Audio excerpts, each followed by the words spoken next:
Our campus must be dry. IU. Welcome into another episode of Dry Campus. This is episode 3. We got a lot to talk about. My name is Sai Balabadra-Petruni. I'm here with my good friend Ethan Dillman, and we have a lot to recap over Indiana football, Ethan. Yeah, we do. We got a good win last Saturday against a Rutgers team that is better this year than in years past. So I think what we'll do today is we'll look at the pros of the game. What did Indiana do well? What position groups are playing well? What position groups are not playing well? And then we'll talk about the cons. That there's a lot to talk about, but overall, it's always good when you get a victory, and that's what Indiana ultimately did.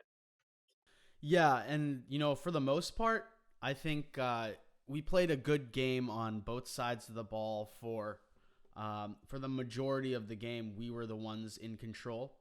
I think that's a really good positive to take away from this game. However, there are definitely some issues that we need to tweak, some things we need to work on. Definitely a little undisciplined at times. I think we were definitely very confident coming into this game after that Penn State victory. And, Rutgers, they're not the same team as they were last year or years prior. They're much improved, and that's why they were able to get that victory against Michigan State. And they definitely played well at times on Saturday. But look, at the end of the day, I think what we really need to be proud of is our defense really won us this game. Our secondary won us this game. And those takeaways in the second quarter and the third quarter were really huge in shifting the momentum of the game overall. I think it's fair to say that over the past 2 games, our secondary has been the best position group on this team. And I'm looking at the stats right now of the Indiana Rutgers game. The top 4 leaders in tackles were all players from the secondary. Reese Taylor, Taiwan Mullen, Devon Matthews, Jamar Johnson.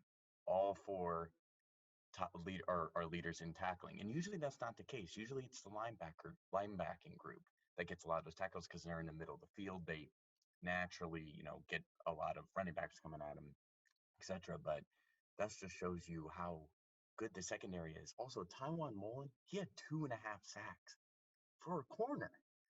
I mean, that is a very pleasant surprise. That I would say that, and so far this position group has wowed me in how good they've been. Yeah, though the secondary has been absolutely fantastic. Taiwan Mullen has been great. Devon Matthews has been great as well. Had a pick in the first game against Penn State. I really like Jalen Williams, who's been really playing pretty well. Has had a pick in both games now.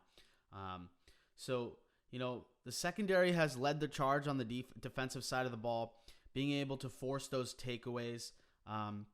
Got another 3 interceptions this game. So I believe now that's 6 takeaways total over the course of 2 games, and that's how you win football games. I mean, when you're able to get those kinds of takeaways and give your offense a great field position, that's going to do wonders for you. I mean, look, at the end of the day, I'm not terribly happy about the way our offense started the game. It was reminiscent of the Penn State game. We had another slow start, but second quarter we have 2 picks, almost pretty much back-to-back plays. We had 2 picks on defensive plays, and that gave our offense good field position to kind of get down the field, put some points on the board. We were still not able to get into the end zone at that point.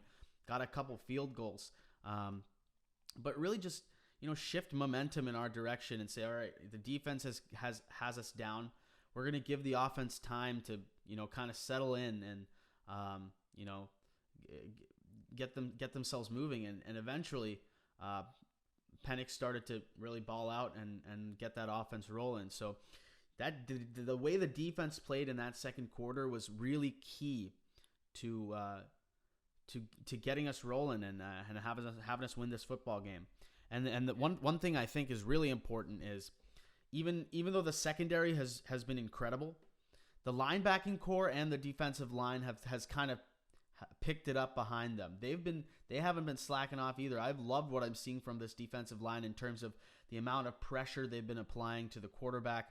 A lot of those takeaways we had were because Vedral was being pressured like crazy. So I love what I'm seeing from everyone on that defense. Yeah, and I think with the defensive line, I think part of that, they did get better. I think over the past week they played better against Rutgers than compared to Penn State. I think another reason is because the Rutgers offensive line is not going to be as strong and sturdy as the Penn State offensive line. But of course, it's always good to see improvement. Um, and we are of course rightfully raving about this defense. On the same token, though, there were the Rutgers' first two touchdowns. Okay, the um, the one in the first quarter where they went up 7-0. It was originally a fourth down, I believe 5 or 6, fourth and 5. We stopped them, and we got called for roughing the passer. Next play, touchdown. Okay, then the next Rutgers touchdown after that, um, nearly same exact situation, except it was third down. We had stopped them, forced fourth down. What happened? Roughing the passer call. Okay, Rutgers eventually scored a touchdown on the next few plays of that drive. So we had, if those two flags don't happen, this is possibly a blowout. This isn't even close to what the final score 37-21. It could be 37-7 without those two penalties. And both of those penalties were roughing the passer. Nothing, it was not a bad call. For both times, those were roughing the passer calls. Both times went high, hit the shoulder, hit the head. That they're always going to call that. So that stuff has to be cleaned up. Okay, you can have those certain calls and beat a team like Rutgers or beat a team like Maryland. It's not going to fly this upcoming week against Michigan. And so, as good as our defense has been, there have been a couple of just kind of boneheaded plays, things like that. I know there was on Rutgers' third touchdown, there was totally busted coverage. Mullen got out of position. So I think overall, as much this defense has a lot of talent, as long as they can be consistent and they can, keep their head in the game, this defense has a chance to be really special. Yeah, and I think it comes down to discipline. We were undisciplined so many times throughout this game, and it didn't cost us because we were playing Rutgers, and they were struggling from an offensive standpoint anyway because we were just quite simply the better team. But you're talking about that Mullen touchdown. I don't know what it was. I don't know if it was a busted coverage, but it kind of looked like Mullen just didn't try to kind of stop that touchdown from happening, which you can't do that. The way I saw it, he just kind of slowed down and let him catch it. So there were a couple roughing the passer penalties you can't have on those third and fourth down situations. There are a couple unsportsmanlike conduct penalties that went against us that are, you can't have those at all. So I mean, there are a lot of things in this game that led me to question the discipline, and I know it's not one of those situations that's going to recur because we're going up against a Michigan team this week, and we didn't see that type of stuff against Penn State last week. I think with the confidence that's growing, one of the things that Tom Allen needs to work on and this coaching staff needs to work on is really just keeping guys focused and saying, hey, we've only won 2 games. Just because we're 2-0 doesn't mean the season is far from over. And we need to keep our heads in it and not get ahead of ourselves and stay focused because, look, I go back to the onside kick at the end of the game. You can't think the game is over. You cannot think that the game is won. You had a sequence there where, you're up a couple touchdowns. You're up by I think it was 37-15, and Rutgers marches down the field. It doesn't even look like Um, the defense, it looks like the defense has stopped trying. A lot of they're putting a lot of their backups in. Rutgers scores pretty easily off that Mullen misplay. They get the onside, and our defense is like, all right, let's pick it up. We get like 3 sacks in a row, and then one of the craziest plays I've ever seen happens that gets called back. But I mean, we have to talk about it because I mean, if that counts, like that's on us. Yeah, yeah. It was actually crazy for me because me and the group of friends I was watching with, our TV was on the whole time, the whole game, cuts out right before that play. And so we were like, okay, it's fourth and what was it, fourth and 30, something like Fourth and that. And like, 32. yeah, fourth and 32. And so we're like, okay, whatever, they just won't get it. And we just start out, group messages and text are like going, oh my goodness, did you just see what happened? And we're like, what? And of course we saw the play, and the refs did make the right decision. Number 15 for Rutgers, you can see when he throw or laterals the ball, it goes a little bit forward. But my favorite part of that whole play was the offensive lineman for Rutgers that just threw it just vertically, behind him. I'd never seen that before, and they ended up scoring. And then going back to the onside kicks, that's if you go back to the bowl game last year against Tennessee in the Gator Bowl, it was the same. Like it was an obvious onside attempt by Tennessee. We were not ready for it. Tennessee ended up recovering and winning the game. You know, same instance here. I know we were up by more, and Rutgers, even if they got that miracle touchdown, probably wasn't going to win this game. But you can't give a team hope like that. Something's got to change here with our onside kick formation in terms of receiving it. Because again, I go back to it. Against Rutgers, we can make those mistakes and still come out on top. That won't cut it against the better teams. No, yeah, and no, you hit the nail on the head on about the onside kick. That can't happen repeatedly. I mean, we're up by a couple scores. We need to put the game away. Um, but that last play, it just gets me thinking. I know we love Indiana. We root for the Hoosiers all the time, but man, that should have counted in my head. Like, I feel for Rutgers. I really do, and I feel like the way we were kind of playing at the time, we absolutely deserved to give up that touchdown. Um, Yes. we absolutely deserved it. Um, and we caught a lucky break and we were able to put it away, but that can't happen in the future, man, because as much as Rutgers has improved, there are teams on our schedule coming up, Michigan, Ohio State, Wisconsin, that are going to give us a bigger fight. Even Michigan State, I think, is going to give us a big fight. So um, we have a long way to go, and we can't just sit with 5 minutes left on the clock and say, oh, we're 2-0. That can't happen. So discipline is something we need to work on, most definitely. But yeah, I want to get your thoughts on the offense, though. What did you see in this past game that excites you, concerns you?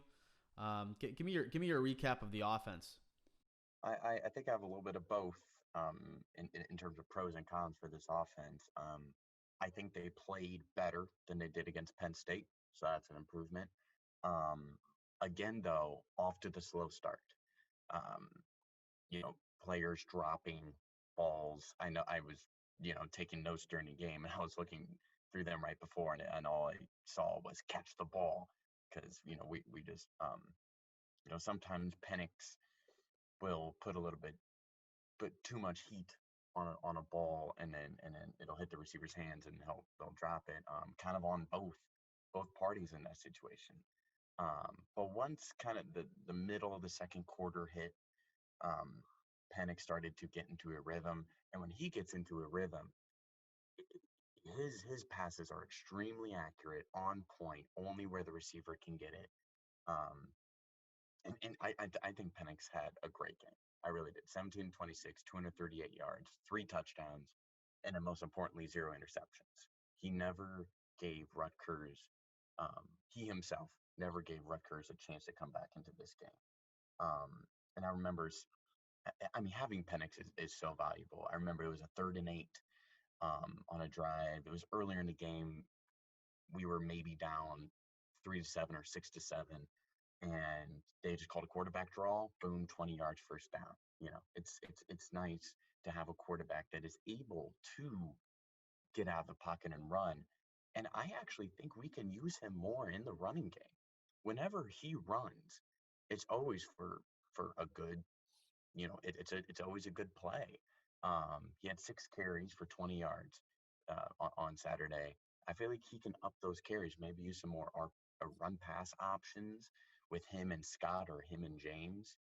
Um, because I think getting him involved in the running game would put the defense on their toes more, keep them more keep the defense questioning and thinking what Penix is going to do. I also think Wap failure is fantastic. 5 catches, 137 yards. He's a great route runner, as we were texting before. Rarely drops the ball. Um, he and Penix have a connection that will hopefully last well throughout this season. But overall, I would say it this it was an improvement from the Penn State game. I think our offense did play better. I think the play calling was better as well. But at the end of the day, the first quarter slumps have to come to an end. So that's where I stand. Yeah, the first quarter slumps have definitely got to come to an end. Because there are going to be games this season, maybe even this week against Michigan, where our defense won't be able to keep us in the game for a quarter and a half and get takeaways to give us field position. Because honestly, I don't know if we would have scored. I mean, even if our defense stopped Rutgers from scoring for most of the first half, if they're punting and we get the ball, I don't know if we score. Those takeaways gave us good field position to kind of, get us like 20, 30 yards and kick a field goal. So there are miscues all over the place. There's a bad snap. And early on in the game when we had great field position, probably could have scored a touchdown, and a bad snap took us out of that, type of short yardage situation. But what really strikes me as one of the big positives from this game was, third quarter, we're up 23-7. Rutgers goes down, scores, gets a 2-point conversion, 23-15. Our offense at that point, to me, still wasn't really playing tremendous football. That's when Penix really just started rolling and hitting his guys. And he just, he answered that call. Rutgers scored, so he says, all right, you know what? We're only up by a score now. We're going to march down the field and get the ball in the end zone. And that's exactly what they did. Penix just completed almost every pass he threw. And then he got the job done. And on the very next drive, he did the same thing again to put them up by 3 scores. So I think that this offense starts slow, but Penix really answers the call when the pressure's on him the most. And that's what I really like to see in a young quarterback. Yeah, you hit the nail on the head. I was just about to say he has game-winning instincts in him. He knows when it's time to when it's time to put the game away. You can look at this IU Rutgers game instance, like the exact situation that you had just said. 23-15. Rutgers has the momentum. What are you going to do about it? He drove down, got the touchdown. You go back to last or a couple weeks ago against Penn State. Obvious touchdown situation there. But what did he do? Flawless drive. Absolute flawless drive. Drove down, got the 2-point conversion. Then we all know what happened after that. He is a quarterback with game-winning instincts. He's a quarterback that knows when it's time to ball out, and that is extremely valuable. You can't measure how valuable that is. He's just got, so far through these 2 games, from what we've seen, he's got the it factor in those situations. And when you have a quarterback like that, you're never going to be out of the game, which is a great security blanket to kind of have. I actually want to get your thoughts, as we've talked about the passing game a lot. Going into the running game, um, Stevie Scott carried or had a lot of the carries in the game, had 21 carries compared to Samson James, who only had 7. Um, but I thought Samson James, whenever he ran the ball, was very effective. So what do you see moving forward in terms of this running game? How um, Coach Allen and our offensive coordinator are going to um, they, are going to attack how we run the ball. Yeah, I think what's really important is I think looking towards the future is something to keep in mind as well. Stevie Scott is a senior. Is he a senior? He is. I am unsure. Junior. He's a junior. Junior, okay. Well, look, I think getting another guy in there who might be a little younger, splitting those reps is a great way to kind of put the defense on heels a little bit, and give a guy who runs maybe differently. Stevie Scott is a tough guy. He's great for those short yardage situations. Third and 2, he'll get you those 2 yards, and he can give you big runs too. But having another guy who can run to take some pressure and weight off of the shoulders of Stevie Scott is a great thing to have. Successful teams have multiple guys who can run the ball, multiple playmakers. So, but in general, I think we need to get that run game going a little bit more. I would love to have a game where we have a 100-yard rusher. That's something that we still haven't seen this year that I would love to get. We have been more of a passing offense, and that's mainly because the offensive line, they were a little better against Rutgers. Obviously that Rutgers pass rush is not the Penn State pass rush, but they were a little better. Still a long way to improve because that Michigan pass rush, they got some edge rushers who can really cause a lot of damage. But we need our offensive line to really create holes and gaps for us to be able to run the ball more. That which in general is for me the bigger issue than deciding, do we use Stevie Scott or James? I think it's a positive thing that we have 2 guys who can run the ball effectively, and that's what we saw this Saturday. Yeah. And I think another important thing to keep in mind is I think it's definitely fair to say that we are at our best when we are a pass first team as of the first 2 games. And so what what we need to do offensively is to open up the run game with the pass game. If we can establish a solid passing game in our first couple of drives, then that will naturally drive the secondary more back. It'll drive linebackers more back because they're worried about the pass.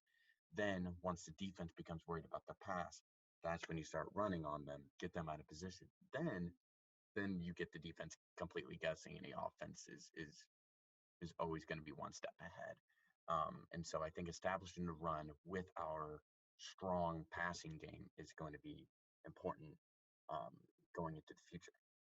But overall, um, we can nitpick all we want about this Indiana team, but ultimately they got the job done. They're 2-0. You can look at a team like Michigan; they didn't get the job done. They lost to a team they're probably better than.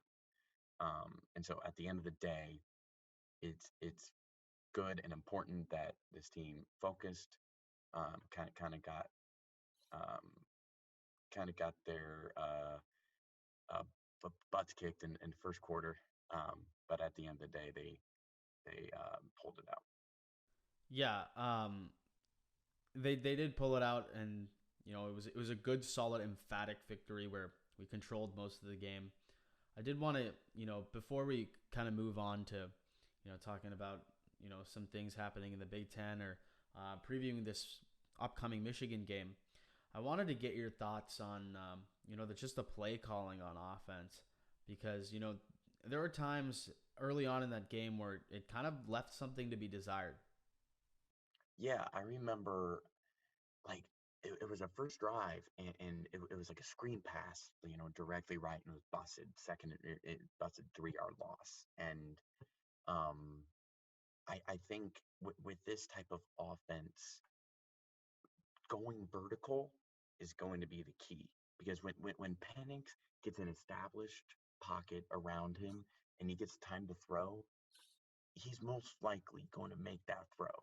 He's that good of a passer. He's that good. He has that good pocket awareness. Um, and so I think that our offensive coordinator needs to, and I'm not saying he necessarily hasn't been a good play calling. I think it's very neutral. I think at this point, I don't think it's really bad or really good. Focus on the vertical downfield part. I think whenever we try and go horizontal, whenever we try and do a little bit of deception, whether that's a screen pass, whether that's a pitch to the outside, whatever, seems to not go anywhere. All right, vertical. Stevie Scott, he's better when he just gets the ball vertical downhill. You know, knocks down 2 defenders for 5, 6 yards. That's what he's best at. And Penix is better when he's just throwing downfield. Um, so I would say that's the most important thing going forward in terms of our play calling. Yeah, I completely agree with you, and I kind of wanted to draw upon an analogy I was just thinking of. With the Seattle Seahawks this year, everyone's saying, let Russ ball. With Russell Wilson, I think we need to just let Penix go, unleash the beast, and just let him air it out. Go throw the ball downfield. I want to see it more often. Um, I want to what I want to see in this next Michigan game, first drive, I just want us to start taking some shots where Penix throws the ball down, for, you know, 15, 20 yard in and out routes or crossing routes or, whatever it is, just let him air it out and don't try to start off with this conservative game plan because when we're successful, it's when, in the third quarter, Penix was throwing the ball down the field for 15 plus yard types of plays. So that's what I want to see moving forward in this Michigan game upcoming. But before we talk about the Michigan game, a lot of things to cover in that game, of course. But just another little update. Wisconsin and Purdue will not be playing this weekend because of Wisconsin's COVID test. They had like 21 players out who with the coronavirus, kind of screwing up the whole Big Ten West. Thank God we're in the East where things are a lot better. But what do you think about this? I mean, it's been 2 weeks. Wisconsin got COVID tests pretty much immediately after their first game. No other team has had any issues. Yeah, and the longer the longer the amount of time that teams don't have issues, the more optimistic I am that Wisconsin may be the only team in the Big Ten that has any sort of COVID issue. I honestly, and we of course are rivals with Purdue. Um, I feel bad for Purdue though because they're off to a hot start, 2-0, and going up against their toughest opponent of the year, against Wisconsin. Maybe we are the toughest opponent. We'll see when we play Wisconsin later. Um, but and then now they're just not able to play that game. And again, the Big Ten waited until the very, very last possible second to start this season, and they had no room for hiccups, and there's hiccups right now. And I don't know what the Big Ten is necessarily going to do about it. They had to have known that at least one team was going to have an issue. I think when you look at this as a whole, I believe I'm not necessarily blaming Wisconsin at all. It was bound to happen to one team, and it happened to be Wisconsin. I think the Big Ten as a conference is more at fault because we're seeing other conferences that have teams that will have a COVID outbreak. However, they have built-in bye weeks, so they're still able to play the amount of games required to be eligible for bowl games and the playoffs, etc. The Big Ten did not have that, and now we are where we are right now. No, exactly. And I'm glad they decided to play, and it's difficult to say, who the blame is on, because the Big Ten initially wasn't gonna play at all, because tensions were so high, and there are a lot of complex things surrounding the virus.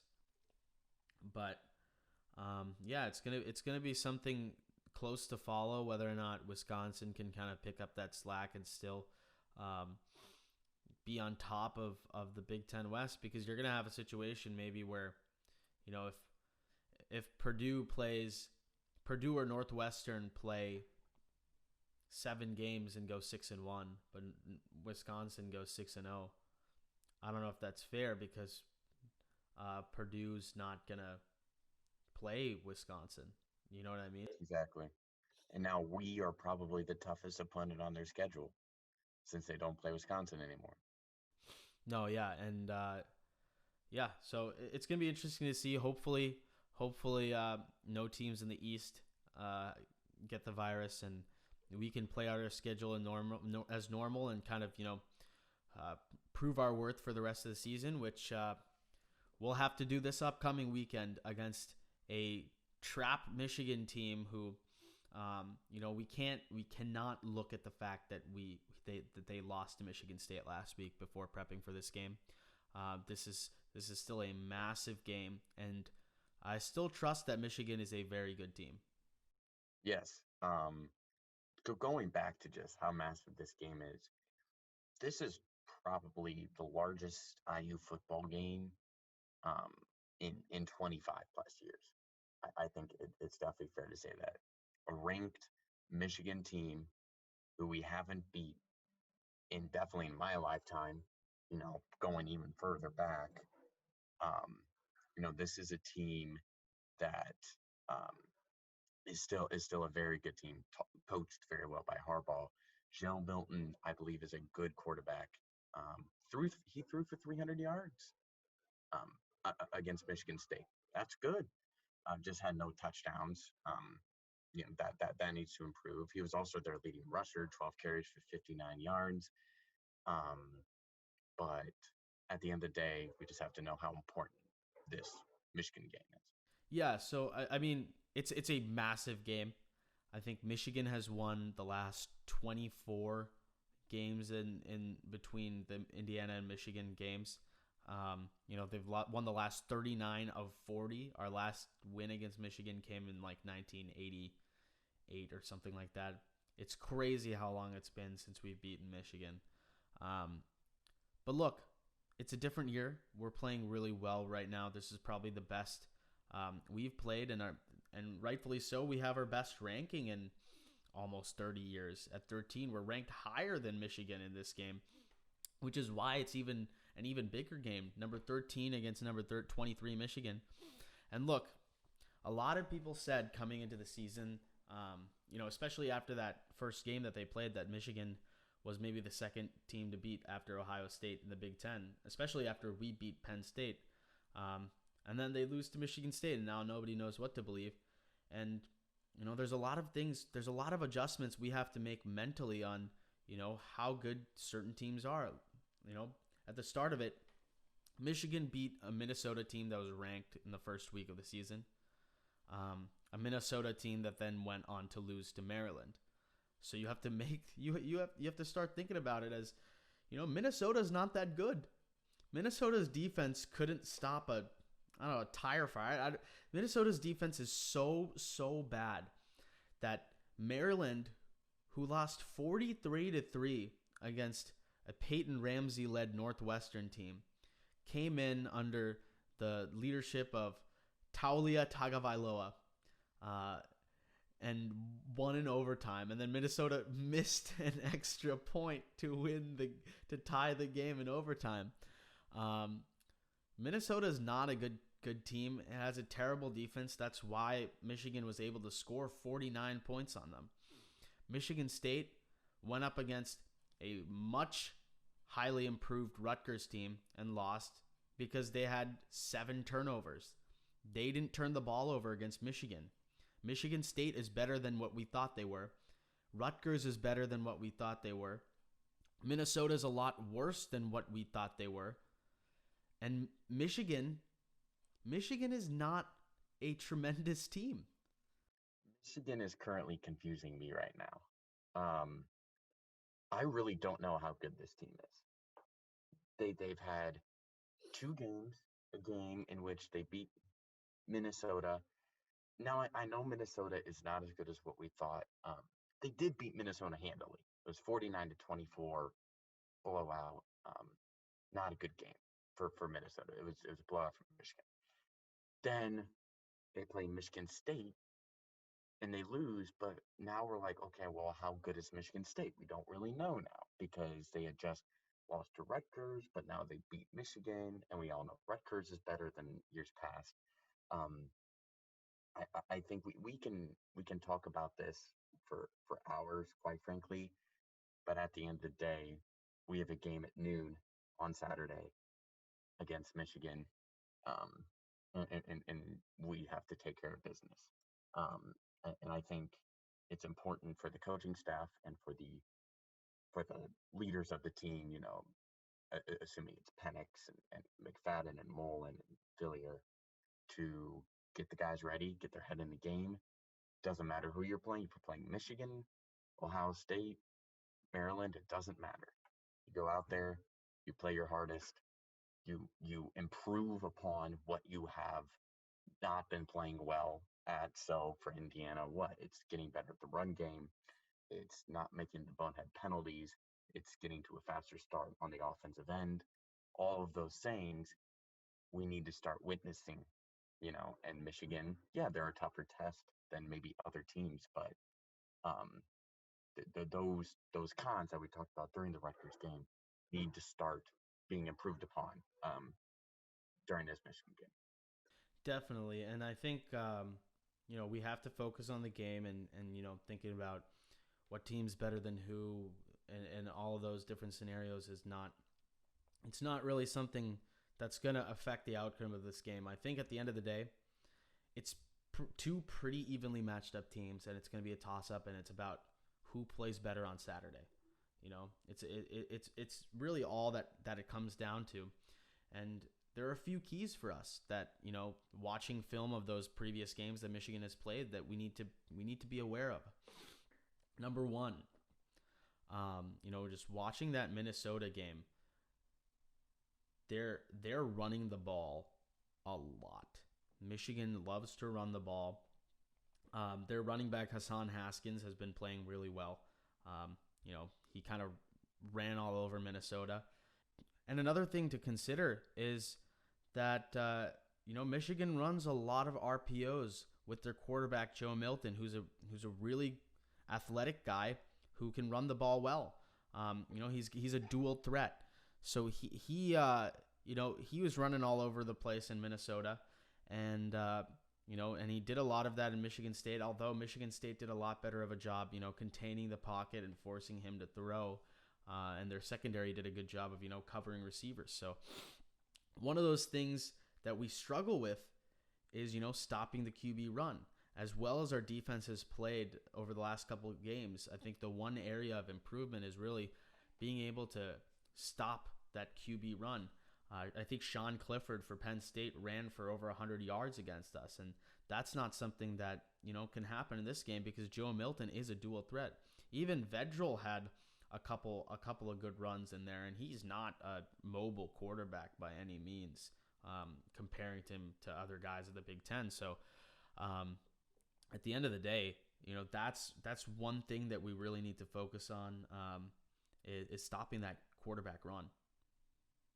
Yeah, and you hit the nail on the head. It was less so with Fadril, for Rutgers. It was way more evident against Penn State with Sean Clifford. There were points during that IU Penn State game where the only offense Penn State had was Sean Clifford running the ball, and it worked. He had a 33-yard touchdown, I believe, that brought the game closer than should have been. Um, and as good as this defense has been, that's we need to be much better at stopping the quarterback run. It's actually almost a testament to how good our secondary is because when a quarterback runs, either it's a designed run, which doesn't happen as often, or it's nobody's open. I'm going to start running it. So I think secondary is doing a good job at covering the receivers and the tight ends and the running backs. Anybody getting open for a pass, doing a great job covering. Then it's a matter of the linebackers, the defensive line, and still the secondary to recognize, oh, he's starting to run now. I need to go and tackle him. And so that takes all three phases of the defense to communicate with each other as well, to be aware, like, hey, he's running, or hey, he's going to pass. If we can see, I'm not expecting Joe Milton to run for 5 yards. He's obviously going to have some runs. Um, I just want to see improvement on that end. If we see improvement and we can limit Milton to under 50 yards, I think that would be a successful a successful part of the defense. Yeah, and I think that's the real key because they're going to try it a lot. I mean, they know that that's an area we've struggled with in the past, and they're going to try it a lot. I know Harbaugh is going to come out and have Milton run the ball a ton, but you know, we have to be able to match that effort on the offensive side. If we start struggling with stopping those RPOs, and one of the things that I really see is that the Michigan secondary has been struggling. And as I said before, this might be the game to really let Penix loose and let him throw the ball down the field because, look, Michigan has a pretty solid pass rush. I think a couple of their best players, their edge rusher duo of Aiden Hutchinson and Kwity Paye have done a really good job, and those guys are notable players on that Michigan defensive line who've really been able to apply a lot of pressure. Now, our offensive line has struggled, and against Penn State, we saw how much that pressure really got to Penix. He didn't really have a whole lot of time to throw the ball, although he is really good at getting the ball out quick, and he rifles those passes. But a pass rush could give us some issues, when we're running the ball or in terms of time to throw the ball, and we just need to be aware of those types of things. Yeah, and hopefully our offensive line just slightly improves every single week, gets a little bit better. Um, Going back to Penix, I think this is a perfect opportunity for him and our whole coaching staff, Nick Sheridan, our offensive coordinator, to kind of let Penix loose. I don't think we win this game if Penix throws for under 300 yards. I really don't think we win this game with that. I think Penix, in order to win this game, we need to see at least 300 yards from Penix, at least 2 touchdowns from him, perhaps a rushing touchdown, um, because this Michigan offense is good enough to put up a lot of points. Um, like you said, they have a good running back in Hassan Haskins. Joe Milton, great quarterback. I love what I've seen from him in the past 2 weeks. Even though Michigan didn't win last week, I feel like Milton was a highlight, or was something that Michigan can hang their hat on going into the IU game. So again, I think this is a game where Penix has to throw for a lot of yards. That means it's a game where the receivers have to catch the passes. Wap. I think he's going to ball out, but people like Freifogel and Hendershot, that are always there. Hendershot has had a couple of costly drops this year so far. Can't happen against Michigan. Um, and so yeah, I think this is the stars have aligned, if you will, to allow Penix to or to allow the offensive coordinator Nick Sheridan to let Penix loose and to see what he can do. Because I really do think Penix ceiling is a top 10 or top 8 Heisman candidate. I really do think that. Wow. Yeah, I think he can definitely get there if he stays healthy and keeps playing the way he's playing and can be consistent throughout a whole game. Look, this is a game for our playmakers to make plays. I think Wap Fillier is gonna have to have a big game, and he had over 100 yards receiving against Rutgers. The Michigan secondary struggles. I think he's gonna have another big game. Michigan has not had a game where they haven't let a receiver get over 100 yards receiving this year. So Wap's going to have to do that, but I think this is a big game for Freifogel. He's our number 2 receiver, number 2 threat. But I haven't seen a whole lot from him. He's had a couple drops here and there. One thing that I like to look at is, look, Wap Fillier, as great as he is a senior.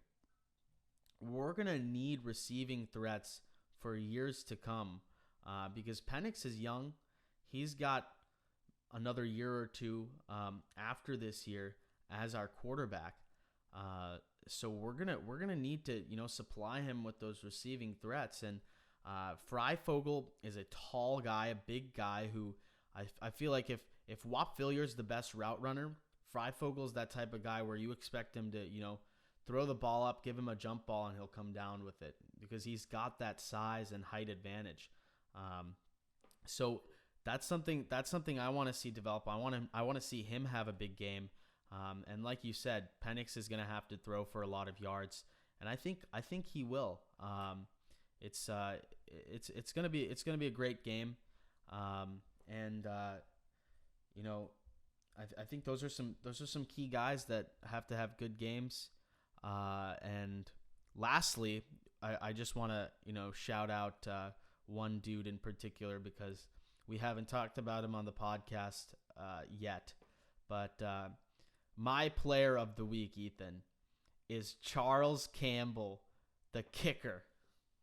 He has been great. Let's see. During the Penn State game, he was 2 for 2. In Rutgers game, he was 3 for 3. He's perfect so far. I believe his second field goal, it was close. I mean, it hung right on the left side. But it is so important to have a kicker that is solid. I don't expect Campbell to knock in 50-yarders constantly, okay?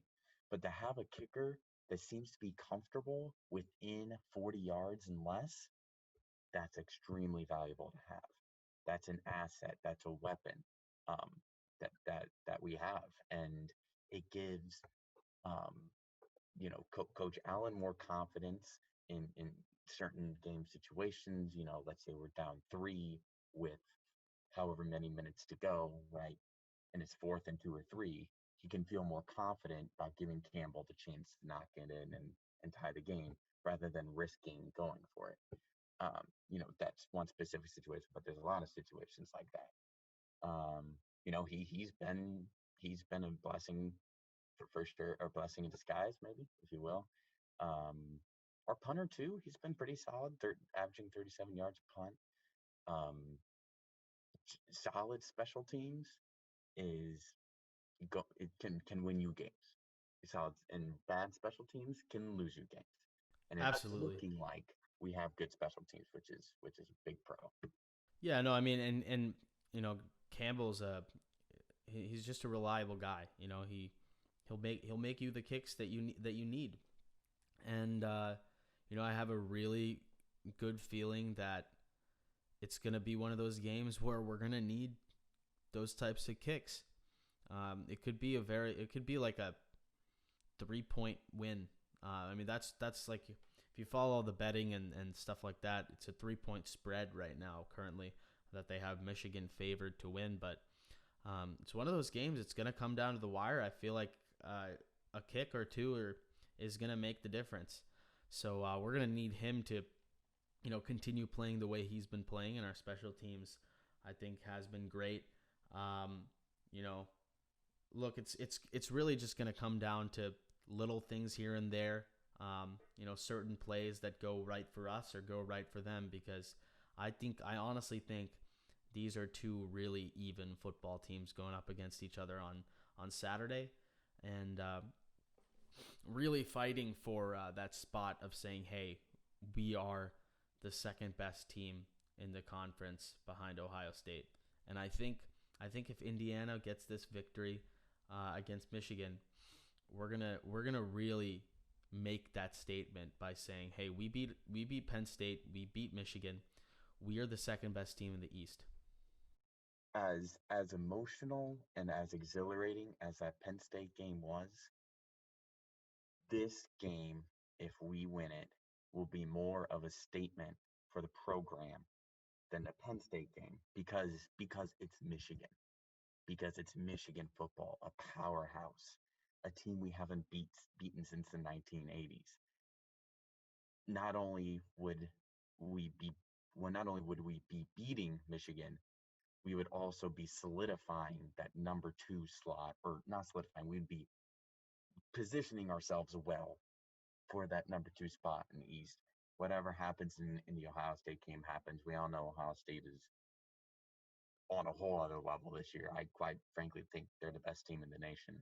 Um, but going back to Indiana, if we can beat Michigan, um, it it would be absolutely massive for the program.